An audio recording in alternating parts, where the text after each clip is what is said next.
आदिवासी बांधवांचे राज्यस्तरीय आंदोलन आपण या ठिकाणी बघू शकतो। लाखो आदिवासी बांधव या ठिकाणी या आंदोलनात सहभाग झालेला आपल्याला दिसतो आहे।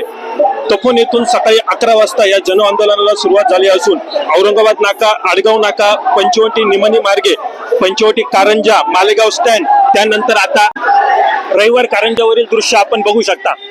लाखोच्या संख्येने आदिवासी बांधव या ठिकाणी उपस्थित आहेत। बेमुदत आंदोलन या ठिकाणी करण्यात येत आहे। काय आज आमचा आदिवासी बांधवांचा मोर्चा हा काढण्याची वेळ आज आमच्यावर आलेली, कारण 1 ऑगस्ट पासून आज 28 तारीख येऊन गेली।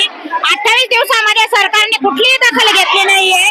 ज्या दिवशी मुख्यमंत्री, डेप्युटी सीएम, दोघंही डेप्युटी सीएम आलेले होते, साधा त्यांना आदिवासींच्या मागण्याकडे किंवा उपोषणाचे जे आमचे 3 युद्ध बसलेले आहेत त्यांच्याकडे सुद्धा वेळ नसेल तर आदिवासींना आज ही रस्त्यावर उतरायची वेळ का आली?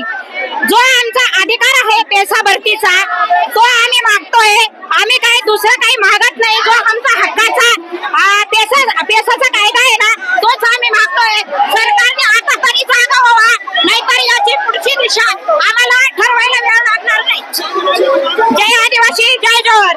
हे सरकारचं अपयश आहे। बलात्काराचे प्रकरण असो नाही तर कोणते हॅरेसमेंट असो, सगळ्यात पहिले सरकारने दुर्लक्ष केलेलं आहे। तर ह्या सरकारने आदिवासी समाजाकडे दुर्लक्ष केलेलं आहे आणि ह्या आज जो जनाक्रोश आहे ह्या दुर्लक्ष होण्याचं एक कारण आहे। आज शोषित वंचित ह्या मोर्चामध्ये स्वतःच्या खर्चाने सहभागी झालेला आहे की फक्त सरकारपर्यंत आवाज पोहोचला पाहिजे। आश्रम शाळेची निकृष्ट दर्जाची गुणवत्ता, गैर शिक्षणाचे प्रकार, मुलींवरचे अत्याचार, हे सगळं जाऊन हे सगळे प्रकार होतच होते। पण आज 12,000 रिक्त पदं सरकार भरत नाही आहे। याचं उत्तर का, कशासाठी? आमचे तरुण रोजगार शिकून पुढे जात आहे पण आज त्यांना नोकऱ्या लागत नाही आहे। सामान्य प्रशासनाच्या मार्फत दडपशाही केली जाते। शिंदे सरकारने आज हे एक अल्टिमेटम आहे की हे आज ऐकून घ्यावं। हे जर ऐकलं नाही तर यांनी लक्षात ठेवावं, 4 खासदार तर आदिवासींचे आहेत पण 25 आमदार आणि 2 विधान परिषद सुद्धा आदिवासींचे आहे। येणारी आगामी काळामध्ये जर आदिवासीच्या रोषाला सामोरे जायचं नसेल तर पेसा भरती सरकारच्या हातात आहे। कोणत्याही न्यायालयाची स्थगिती नाही, जाणून बुजून केलेलं षडयंत्र आहे। आदिवासी समाजाचा शांत बसलेला समाज होता, या समाजाला पेटवण्याचं काम या सरकारने केलेलं आहे आणि वारंवार केलेलं आहे। भ्रष्टाचार सहन होईल, इतर गोष्टी सहन होतील पण भविष्यातल्या पिढीचं नुकसान आता हा समाज सहन करणार नाही, हाच इशारा या सरकारला होता आणि हे तो बस आंधी है, पुरा पिक्चर बाकी है। आज हा मोर्चा मोठ्या संख्येने इथं आलेला आहे। शासनाला माझं एक आव्हान असं देणार की हा मोर्चा एकदम शांतपणे नाही आलाय। तुम्ही आमचा अंत बघू नका। आज मुंबई या ठिकाणी नाशिकवरून पाणी जातं हे लक्षात ठेवा। आज आम्ही पाणी पण बंद करू शकतो एवढी ताकद आहे, पण आमचा आदिवासी समाज हा एकदम संयमाने वागणारा समाज आहे, त्यामुळे आम्ही शांत आहे। एवढंच माझं जो आपला जन आंदोलनाचा आक्रोश बघायला मिळतोय, आज आमच्या आदिवासी बांधवांचा खूप मोठा अंत बघितलेला आहे। आज 28 दिवस होऊन सुद्धा सरकारने याची दखल घेतलेली नाहीये। आज मी सरकारला सांगू इच्छितो, जर आज त्यांनी शांतपणे आमच्या मागण्या मान्य केल्या नाही, दखल घेतली नाही तर पुढच्या रोषाला सामोरं जावं लागेल। आम्ही ज्या आमच्या रणरागिणी आहेत, ज्या आमच्या आदिवासी वाघिणी आहेत, त्या तुमच्या जबड्यातून हात घालून काढून घेतल्याशिवाय राहणार नाही। हा मी सरकारला इशारा आजच्या दिवस देऊ इच्छिते। आणि जी 17 संवर्धन वर्गातील पेसा भरती जी थांबवलेली आहे, आमच्या मुलांचा किती अंत बघणार आहेत तुम्ही? आज 28 दिवस झाले परंतु आज कोणत्याही सरकारला जाग आलेली नाही।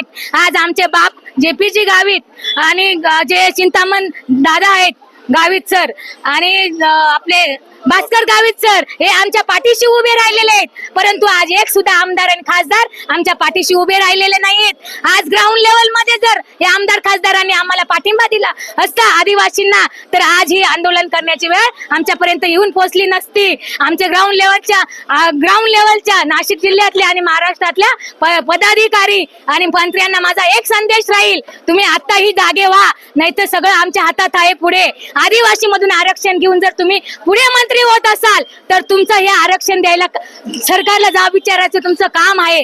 काय काम म्हणजे आम्ही निवडून दिलेले, तुम्ही आमचे प्रतिनिधी मार्फत तुम्ही निवडले जातात आणि आमच्या मुलांना न्याय हक्क मिळत नसेल, आमच्या मुलांना नोकऱ्या मिळत नसेल, आमच्या मुलांचा न्याय हिरावून घेत असेल, तोंडातला घास हिसकावून घेत असेल तर ह्या रणरागिणी या आमच्या विद्यार्थ्यांच्या पाठीमागे उभे राहून, आमच्या सगळ्यांच्या बांधवांच्या पाठीमागे उभे राहून आणि सडेतोड उत्तर दिल्याशिवाय आम्ही राहणार नाही।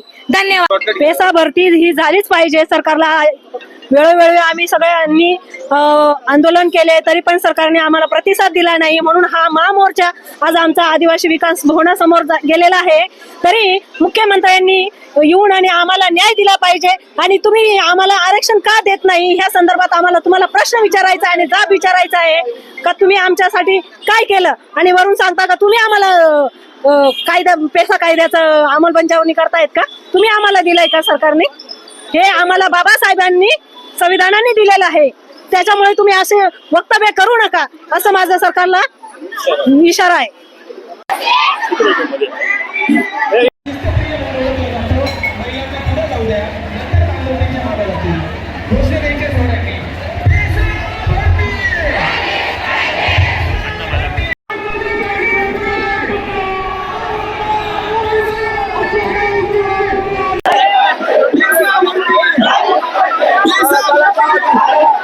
नाही कुणाच्या बापाचं एक तीर एक कमान. सारे आदिवासी